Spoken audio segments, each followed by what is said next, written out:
السلام عليكم ورحمة الله.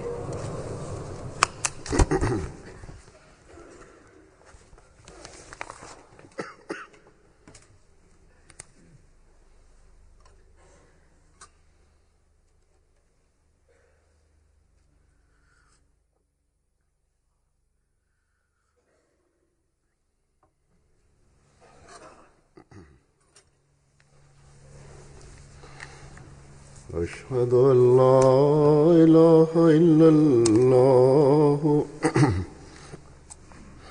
وحده لا شريك له وأشهد أن محمدا عبده ورسوله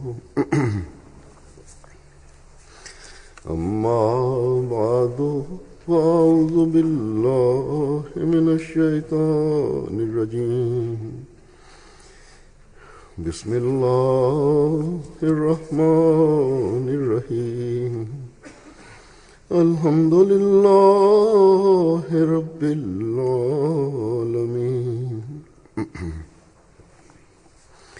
الرحمن الرحيم مالك يوم الدين إياك نعبد وإياك نستعين اهدنا الصراط المستقيم صراط الذين أنعمت عليهم غير المغضوب عليهم ولا الضالين. Hoje começa a Jalsa Salana ou a Convenção Anual de Bangladesh. Esta vez não tenho intenção de proferir qualquer discurso na sessão de encerramento da Convenção Anual de Bangladesh. Por essa razão, eles expressaram o seu desejo para que eu diga alguma coisa a eles durante o meu sermão de sexta-feira. Com a graça de Deus Todo-Poderoso, a comunidade Ahmadiyya de Bangladesh é muito sincera. Este é um país onde os Ahmadis sacrificaram as suas vidas. Cerca de 12 ou 13 Ahmadis foram martirizados. Eles suportaram grandes dificuldades e continuam a suportar, mas com a graça de Deus são muito firmes e determinados no que diz respeito à sua fé e convicção em Ahmadiyya, o verdadeiro Islão. Que Deus Todo-Poderoso continuamente fortaleça a fé deles. A Jalsa Salana, ou seja, a Convenção Anual de Serra Leoa, também começou hoje. Eles estavam preocupados com as condições climáticas e também tinham preocupações de segurança e pediram as orações para que a convenção deles seja abençoada em todos os aspectos. Que Deus Todo-Poderoso também abençoe a convenção deles. Devemos sempre ter em mente que precisamos nos lembrar constantemente o verdadeiro propósito para o qual essas convenções são realizadas e devemos esforçar-nos para alcançar o verdadeiro espírito. Isto aplica-se a qualquer país do mundo, quer se trate de Bangladesh, de Serra Leoa, ou de qualquer outro país de África ou de qualquer outro lugar. Qual é esse objetivo? O Messias Prometido ﷺ explicou este objetivo em diversas ocasiões em relação à Convenção Anual. E espero que durante a inauguração os participantes da Convenção de Bangladesh e Serra Leoa já tenham ouvido a este respeito os extratos do Messias Prometido ﷺ. Os Ahmadis de todo o mundo devem constantemente manter esses objetivos em mente, pois esses objetivos não se limitam a apenas 3 dias, mas é o propósito de toda a vida de cada muçulmano da comunidade Ahmadiyya. Assim devemos sempre manter esses objetivos diante de nós. O Messias Prometido ﷺ diz que um desses objetivos é desenvolver piedade e justiça. E estas qualidades não são temporárias, Pelo contrário, devem ser adotadas numa base permanente. Vir para a convenção deve incutir numa pessoa a verdadeira percepção do temor de Deus Todo-Poderoso, que também é uma característica duradoura e devemos adotá-la. O temor de Deus não é um medo que provoca pavor ou terror a alguém. Em vez disso, é o medo de inquietar a pessoa a quem vocês amam. Assistir à convenção e experimentar a atmosfera espiritual deve desenvolver dentro dos participantes gentileza e bondade pelos outros. Isto deve aumentar o amor mútuo para alcançar o prazer de Deus Todo-Poderoso e deve desenvolver tais laços de fraternidade que sejam louváveis aos olhos do mundo, que ao ver isso testemunha que esses exemplos são as verdadeiras demonstrações dos ensinamentos islâmicos. O Messias Prometido ﷺ também nos fez perceber que é necessário que os seus seguidores exibam humildade e modéstia e que desenraizem completamente a arrogância e a vaidade. Onde quer que os Ahmadis residam, devem alcançar o progresso espiritual. E então devem espalhar os verdadeiros ensinamentos do Islã para os seus compatriotas. Se houver oposição, isto nunca poderá destruir o dever atribuído a nós. Devemos continuar a pregar com sabedoria em todos os lugares e este é o nosso objetivo. Hoje o Islã está a ser difamado em todos os lugares. Nos países islâmicos, os próprios muçulmanos têm a sede de derramar o sangue de outros muçulmanos.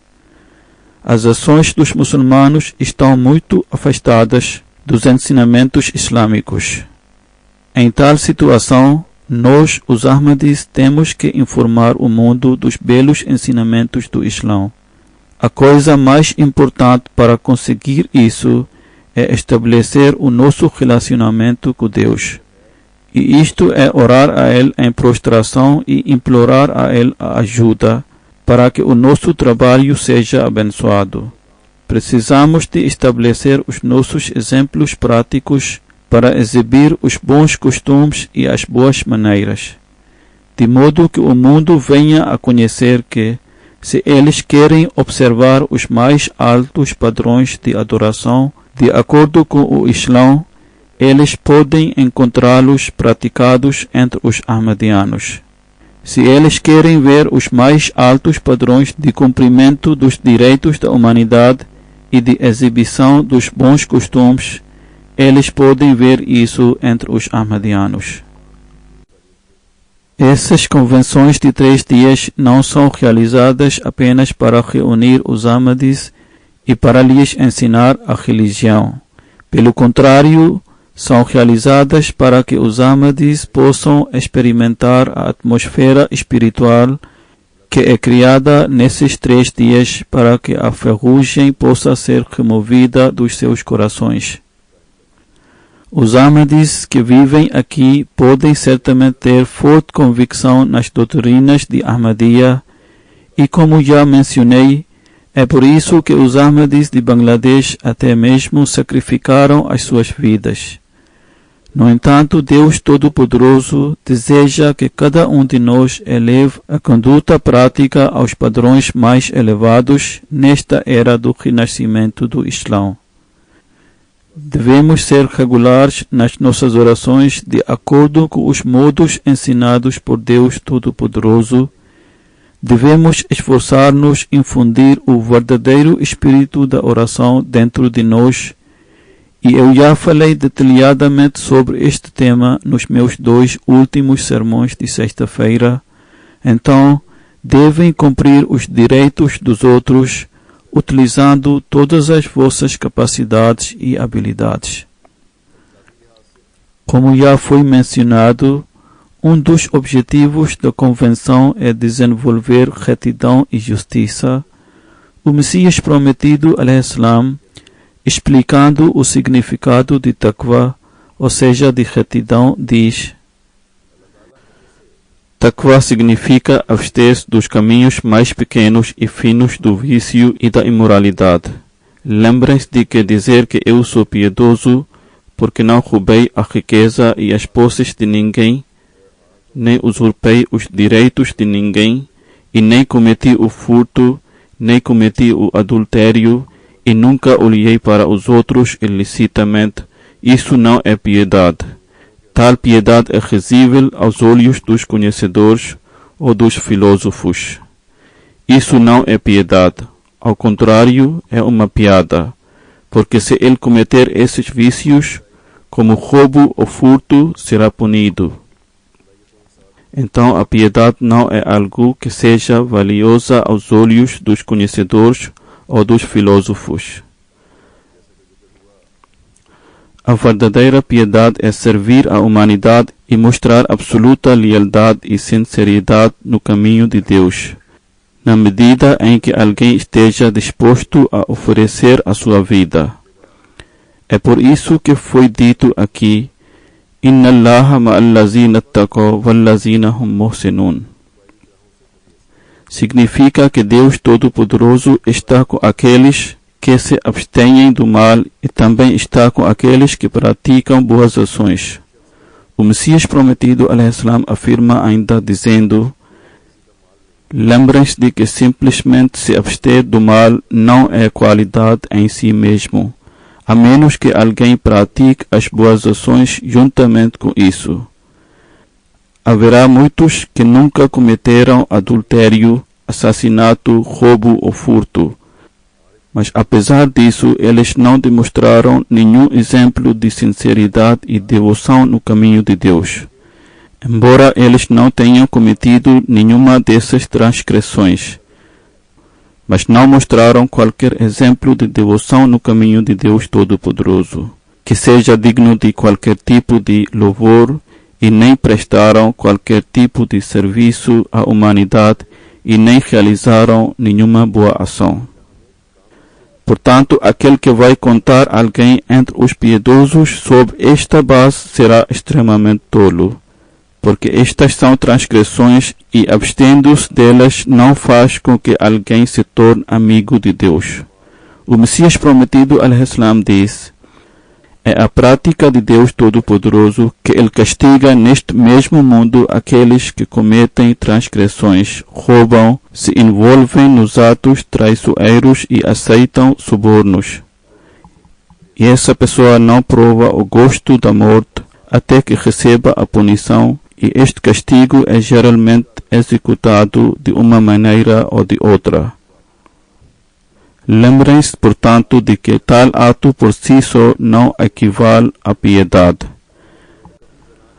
O Messias prometido, alaihissalam, diz: Taqwa ou retidão é o padrão mais baixo e pode ser comparado ao exemplo de um prato que foi completamente limpo para que o alimento requintado e delicioso possa ser servido nele. Mas se o prato for bem limpo, sem ter o alimento nele, será que isso pode encher o estômago de alguém? Certamente não. Será que o prato vazio pode saciar a fome de alguém? Certamente não. O mesmo se aplica no caso de taqwa ou retidão.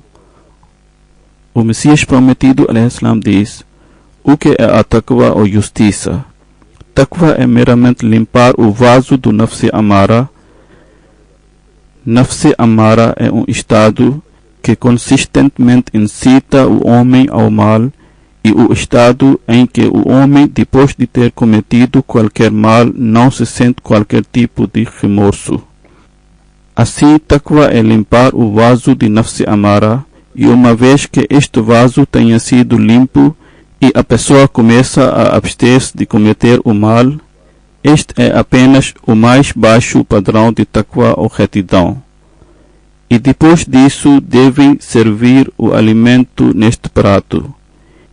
E este alimento, na verdade, são os atos virtuosos que Deus nos ensinou e incluem o cumprimento dos direitos que devemos a Deus e também a sua criação.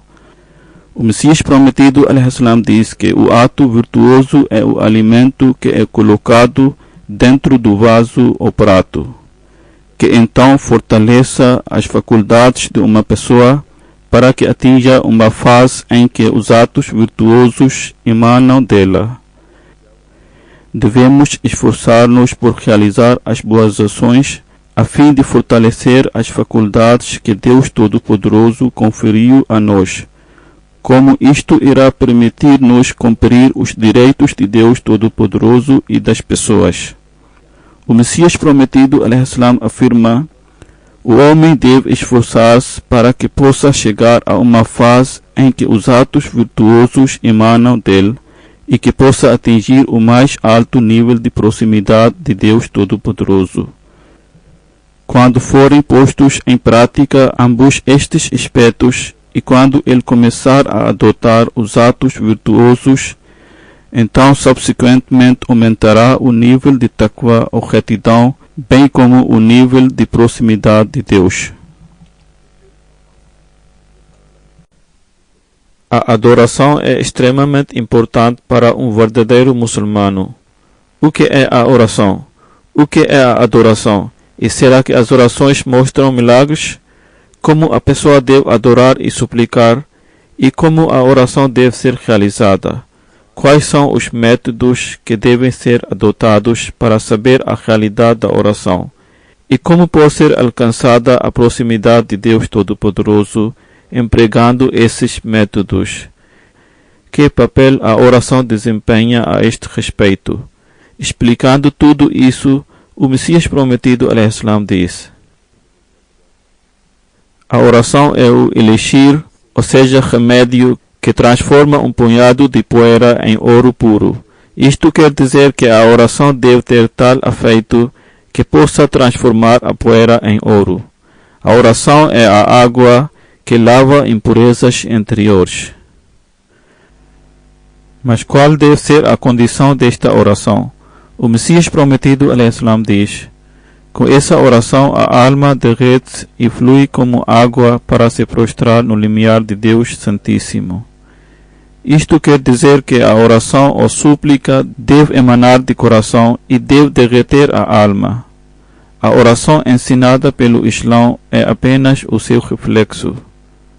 Assim, quando a oração emana do coração, então por vezes a alma fica de pé no estado de ansiedade e às vezes curva-se e às vezes faz a prostração. Há vários estados pelos quais a alma passa e a sua manifestação física é evidente na oração que foi ensinada pelo Islão. A posição de alma no qiyam, quer dizer no estado de ficar de pé, significa que ela está disposta a sofrer todas as dificuldades e a obedecer a cada ordem pela causa de Deus. Fazer recuo ou curvar-se significa que ela inclina-se diante de Deus, renunciando a todos os outros amores e relações. Não pode haver uma relação de amor mais forte do que o amor de Deus.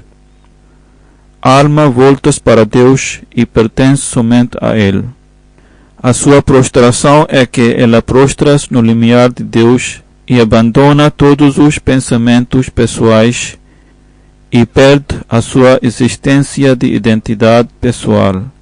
Nada fica de si própria e torna-se completamente dedicada a Deus Todo-Poderoso.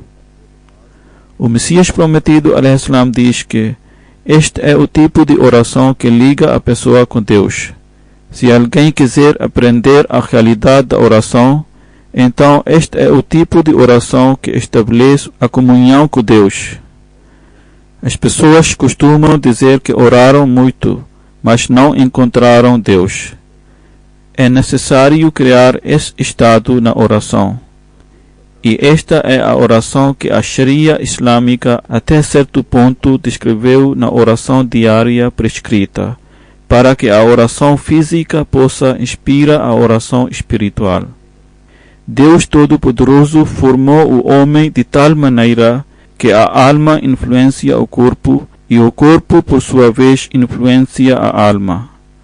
Quando a alma sofre de melancolia ou tristeza, os olhos derramam lágrimas, e quando a alma está alegre, o rosto brilha com felicidade e a pessoa às vezes sente vontade de rir. Da mesma forma, sempre que o corpo está aflito com dor ou sofrimento, a alma também participa nisso. Quando uma brisa fresca anima o corpo, a alma também sente isso. Assim, o objetivo da forma física de adoração é que, através da relação mútua entre o corpo e a alma possa mover-se em direção a Deus Santíssimo e empenhar-se em posição espiritual de ficar em pé e em posição de fazer prostração. O ato físico de Qiyam e Ruku, quer dizer ficar de pé e curvar-se, deve finalmente alcançar tal estado que Qiyam e Ruku se tornam espirituais. Então é a alma que realmente faz Sajda ou Ruku, quer dizer o ato de prostrar-se ou curvar-se. E as expressões físicas de felicidade e tristeza também devem ser refletidas na alma. Às vezes a pessoa ri e às vezes chora. Da mesma forma, a pessoa deve refletir essas emoções no seu relacionamento com Deus Todo-Poderoso, uma vez que o homem tem que se esforçar para o progresso, e essa oração também é uma espécie de esforço e empenho. É bastante óbvio que quando dois objetos estão ligados entre si e pegamos um deles, o outro também se move. Mas a mera posição física de Qiyam, Ruku e Sajda, ou seja, a mera posição física de ficar em pé, prostrar-se e curvar-se, é inútil. Se alguém só fizer Qiyam, Ruku e Sajda superficialmente, então isto será inútil a menos que se faça algum esforço para que a alma também participe nos movimentos de Qiyam, Ruku e Sajda. No entanto, essa participação depende do conhecimento verdadeiro, que por sua vez depende da graça divina. Falando mais detalhadamente sobre este tema, o Messias prometido _, diz: a fim de alcançar as bênçãos de Deus Todo-Poderoso, é importante prostrar-se diante dele e pedir-lhe a sua ajuda. Quando alguém receber o verdadeiro conhecimento e percepção de Deus Todo-Poderoso, somente então ele será capaz de realizar a oração no verdadeiro sentido. Entretanto, a fim de conseguir isto, a pessoa deve esforçar-se e labutar constantemente. Quando se esforçar e se empenhar, só então ele será capaz de alcançar o propósito da sua criação. A pessoa pode atingir a verdadeira justiça e adoração, como já foi mencionado antes no extrato, só quando forem cumpridas as duas condições: os direitos de Deus Todo-Poderoso e os direitos dos humanos. Quando se cumprirem os direitos dos próximos ou dos semelhantes, só então a verdadeira justiça e adoração pode ser alcançada. Explicando isso, o Messias prometido _, diz: a realidade é que a fase mais delicada e difícil é cumprir os direitos humanos. As pessoas têm tendência ou inclinação para realizar as suas orações, vão para a mesquita e estão dispostas a fazer uma contribuição financeira, e até mesmo sacrificam as suas vidas. No entanto, em muitas ocasiões, vem o momento em que cumprir os direitos dos nossos próximos ou semelhantes torna-se difícil. O Messias prometido _, continua a dizer: na realidade, a questão de cumprir as nossas obrigações para com os outros é verdadeiramente delicada, porque temos de enfrentar constantemente esta provação numa base regular. A pessoa deve andar com muito cuidado a este respeito. A minha convicção é que não devemos mostrar dureza excessiva mesmo aos inimigos. Algumas pessoas empreendem todos os seus esforços para a sua ruína e destruição. eles esforçam-se para aniquilar ou para destruir totalmente os seus inimigos. Nesse processo, eles ignoram todos os limites dos atos legais e ilegais, e na tentativa de difamá-los, inventam falsas acusações. Eles dizem mal dos homens a fim de provocar outros contra eles.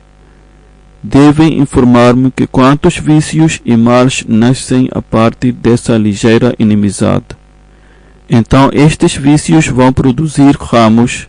Um vício leva ao outro vício, assim como nasce uma criança.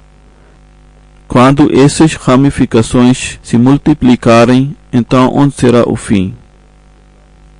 O Messias prometido, al-Islam, diz: Eu digo-vos verdadeiramente, não devem ter inimizade pessoal contra ninguém. Devem eliminar completamente o hábito de guardar rancor e malícia. Se Deus está convosco e se tornarem-se completamente dedicados a Deus, então Ele pode fazer os inimigos os vossos subservientes. No entanto, se cortaram toda a relação com Deus Todo-Poderoso e não têm nenhuma relação com Ele, e adotaram o hábito de desobedecer os seus mandamentos, então não haverá um inimigo maior do que Deus Todo-Poderoso. Podem resistir à inimizade das pessoas. No entanto, se Deus tornar-se o inimigo de alguém, então nada pode ser feito, mesmo se o mundo inteiro vir em seu auxílio.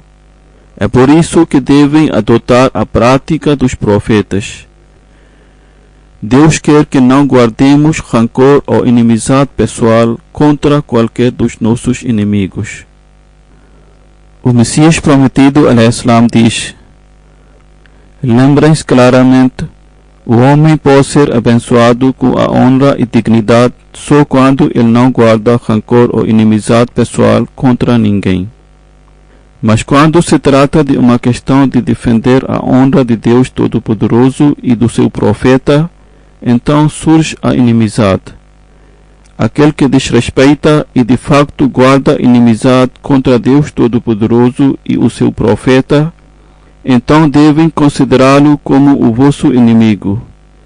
Neste ponto fica claro que certamente devem considerá-lo o vosso inimigo. No entanto, considerar o vosso inimigo não significa que façam acusações falsas contra ele ou planeiem uma conspiração contra ele para lhe causar danos desnecessariamente. Absolutamente não.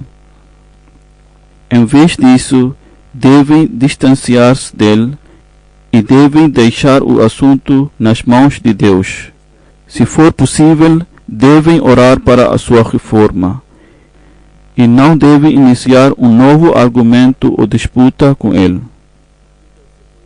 Estes são os assuntos que são relacionados com a purificação de alma.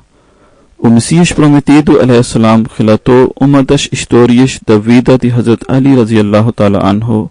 Ele diz: durante uma batalha, Hazrat Ali radiyallahu ta'ala anhu enfrentou um inimigo e lutou contra ele meramente por causa de Deus Todo-Poderoso. No fim, Hazrat Ali radiyallahu ta'ala anhu derrubou o seu inimigo e sentou-se no seu peito. Assim que ele fez isso, o inimigo cuspiu na cara de Hazrat Ali radiyallahu ta'ala anhu. Nesta situação, ele levantou-se do seu peito e libertou-o imediatamente e disse: até agora eu estava a lutar contra ti meramente por causa de Deus. Mas uma vez que cuspiste na minha cara, agora há um interesse pessoal em lutar contra ti. Portanto, não quero matá-lo por qualquer minha inimizade pessoal. Essa história mostra que Hazrat Ali radiyallahu ta'ala anhu não considerou um indivíduo que guardou rancor pessoal contra ele como o seu inimigo. Este é um hábito e disposição que os nossos seguidores devem inculcar em si próprios. Se alguém aumentar a sua inimizade contra outro devido à ganância pessoal ou para causar dor ou sofrimento a outros, então não há nada mais para atrair a ira de Deus. Assim, não devem provocar dor a ninguém devido à inimizade pessoal. Se encontrarem alguém que é um inimigo aberto de Deus ou do seu profeta, devem afastar-se dele, orem por a sua reforma e respondam aos seus ataques da maneira correta. Não deve ser assim que comecem a tratar tudo da maneira errada só porque ele é um inimigo, ou comecem a esforçar-se para combater em todas as frentes. Isto também é errado. Que Deus Todo-Poderoso nos permita compreender a verdadeira essência da justiça e que, através da sua graça abundante, Ele nos permita orar de uma maneira que nos conceda a sua proximidade. Que Deus nos permita compreender as sutilezas do cumprimento dos direitos da criação. Cada ação nossa, mesmo que seja uma ação mundana, deve ser realizada com a intenção de obter o prazer de Deus Todo-Poderoso e deve ter precedência sobre todas as outras coisas. Que Deus nos permita fazer isso.